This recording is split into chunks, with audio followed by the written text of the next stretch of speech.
Hey guys, it's Karma here with your weekly fix of Greek, and today I'm going to be recapping and giving my thoughts on Season 3, episode 2 called From Rushing with Love. Okay, so the episode starts out, well, let's talk about ZBZ first. Basically, it's Rush Week. They're trying to get all people to pledge into the sorority. Now, ZBZ is greatly outnumbered by the number of potential pledges to the number of actives. There's not that many of them since they all left to be in Franny's new sorority, the Ickies, the Iota Kappa Iotas. And they have this great rush skit all planned for like a fashion week kind of thing, and Rebecca is still the mole. And they know that Rebecca is legit because Franny let her brush her hair with this Titanic brush that I guess that she bought from the movie Titanic, when Leo brushed Kate Winslet's hair in a deleted scene. So it's like, oh wow, shouldn't even let Casey use that brush. So this is some serious stuff. She really believes that it is, that Rebecca is in the Ickies, basically the Iota Kappa Iotas, the ICAPs. Anywho, basically Franny steals all the props for their Fashion Week skit to get more pledges.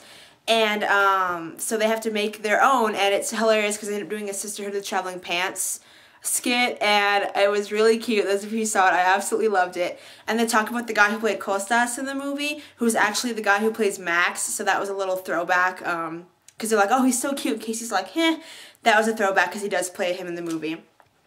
They end up finding out that Rebecca has been bad-mouthing the ZBZ, so they go over to the ICAPS' big party for Rush, and they basically call her out and say, you're a double agent, you're working for Franny, blah, blah, blah. And it turns out that Rebecca isn't. Franny knew that she was a mole, and she used that to her advantage, and Rebecca, wasn't really a double agent. She was working for the ZBZs.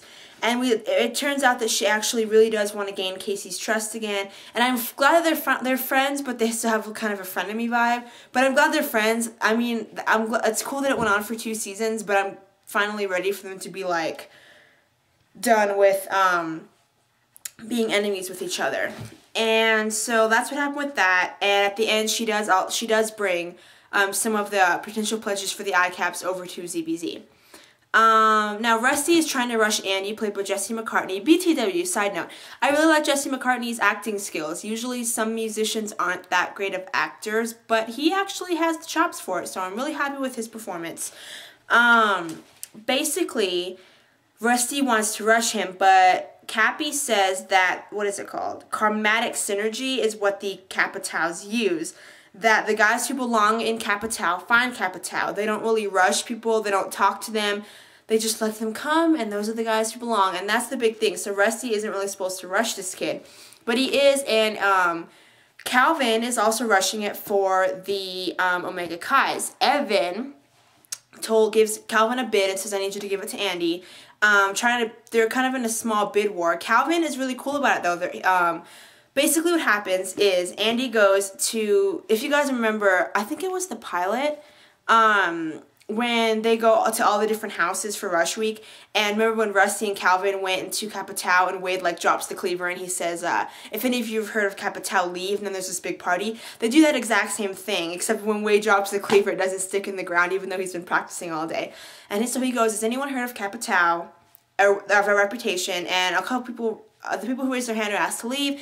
And Andy walks in, he's having a great time, he's talking to Cappy. Cappy's still not really into pledging him, which surprised me. I thought that if anything, Cappy would want him since the Omega Kais did, because it's always a big war with them, but he doesn't. And he lets the cat out of the bag and says, thanks, Rusty, for telling me not to raise my hand. So Rusty kind of cheated in getting him to come to the party. Cappy's kind of really on Omega Kai. He's like, oh, Omega Kai is great. They do this, this, and this, talking to Andy because he doesn't really want to pledge him. And Andy's really disappointed, and he goes to Omega Kai and he talks to Calvin at their little party. And he's like, the fraternity that I really wanted didn't really want me, and I'm kind of disappointed about it. Calvin gives him the bid that Evan gave to him and says, you know what? There isn't any pressure. If this is what's right for you, it's right for you. Evan gets really upset with Calvin about that. He says, what are you doing? You were supposed to rush him. I let him drive in this cool car. I did all this stuff for him, and all you had to do was give him the bid and tell him to rush. You said it was in the bag. And Kelvin says, I don't want to rush someone who doesn't want to be here. You're one to talk, Evan. You sat with him for 5 minutes. You can't even remember his name. You only want it because of his resume. So don't be all up in my grill about it. And I love that Calvin is finally speaking up for himself. So I'm really proud of him. I still don't love him in the Omega Kai's. I wish he was a Capitao. That's okay. Anyway, at the end, Rusty, they're all welcoming the pledges, the new ones. They have a couple of people. One's name is Anthony Hopkins, so I guess that's his real name. And the other one is Ball, so they call him Cue Ball. And Andy walks in, and Rusty's like, it's Andy-licious. And everyone's like, no.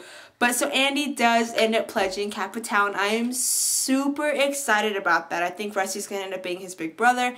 I'm really happy that Rusty can pass on his Capitao knowledge. And I like that because they're both characters that are kind of, like Rusty's a polymer science major, he's kind of a geek, why would he be in Capitao? Same with Andy, he's a football guy, he's the one everyone wants to pledge, so I like that they're finding their place in Capitao. I'm assuming that there's going to be an episode down the line where Cappy starts to hang out with Andy more, and that's going to kind of make Rusty jealous, or I saw some previews that I think Andy's going to be kissing the girl that Rusty likes, so we'll see how that happens. It's kind of weird for me to have new pledges. I'm used to, you know, Rusty being like the new kid on the block, the bottom of the totem pole as he calls it, but I guess we're just going to have to deal with it. That was the episode. It was really good as always.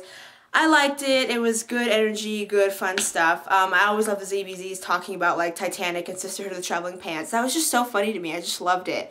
Cause Casey's like, I'm supposed to be Heidi Klum. Now I have to be freaking Blake Lively. And she dressed all sporty. And it's because I like that movie. That's why. So, on that note, that is my recap and thoughts. And please subscribe, rate, and comment, and I will see you this weekend, maybe for Dollhouse, and I will be reviewing Dragon Ball Z and the Hannah Montana movie since I'm going with my cousins, so I will have those up this weekend, so I will see you then, and TTYL.